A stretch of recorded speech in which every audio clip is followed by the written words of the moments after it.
रालोद कार्यकर्ता लोकसभा चुनाव की तैयारियों में जी जान से जुट गए हैं, क्योंकि ये चुनाव देश में लोकतंत्र और संवैधानिक मूल्यों को बचाने का चुनाव है।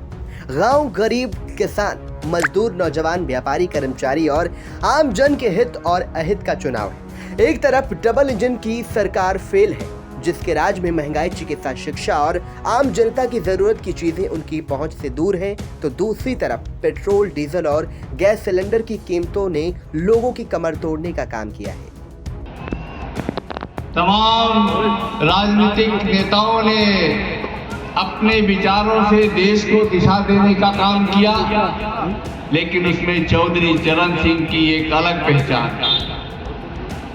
चौधरी चरण सिंह ने भारतीय राजनीति में एक ऐसा नया रास्ता तैयार किया जिस रास्ते पर चल करके गांव, किसान, मजदूर की भलाई की जा सकती है।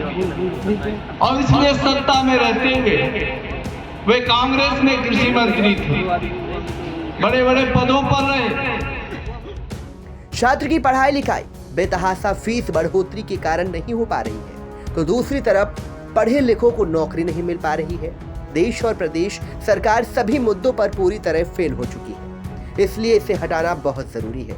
ये बात सोमवार को सीतापुर के कमलापुर ललवा नहर कोठी स्थित मैदान में राष्ट्रीय लोकदल के प्रदेश अध्यक्ष रामाशीष राय ने किसान महापंचायत में कही।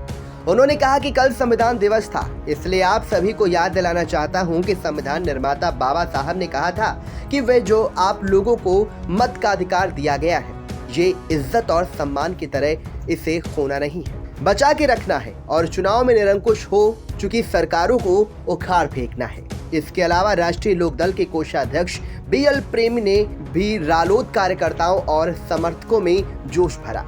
उन्होंने भी कार्यकर्ताओं का आह्वान करते हुए कहा कि आप लोगों को ये तय करना है कि जनता के द्वारा चुनी हुई सरकार जनता के हितों के लिए काम करे।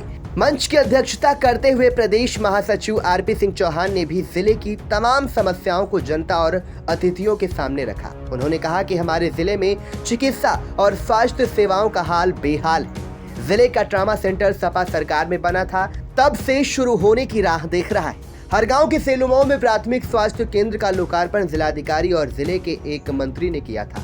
आज तक उसमें स्टाफ के नाम पर कोई भी नहीं। जिला अस्पताल खुद ही बीमार है। अस्पतालों में मानक के अनुरूप स्टाफ नहीं है, उपकरण नहीं है, लाल पीली दवाओं के काम चल रहा है। ये सरकार कहती है कि बेटी पढ़ाओ बेटी बचाओ, जबकि इस सरकार के बनाए गए बालिका विद्यालय जिनकी इमारत बनी खड़ी है, वहां ना एक शिक्षक है ना स्टाफ है।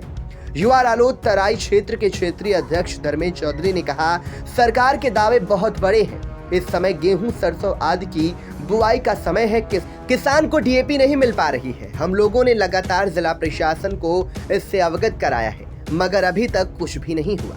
किसान नेता धीरज सिंह धीरू ने कहा कि पेराई सत्र शुरू हो चुका है, लेकिन सरकार ने गन्ना मूल्य घोषित नहीं किया है।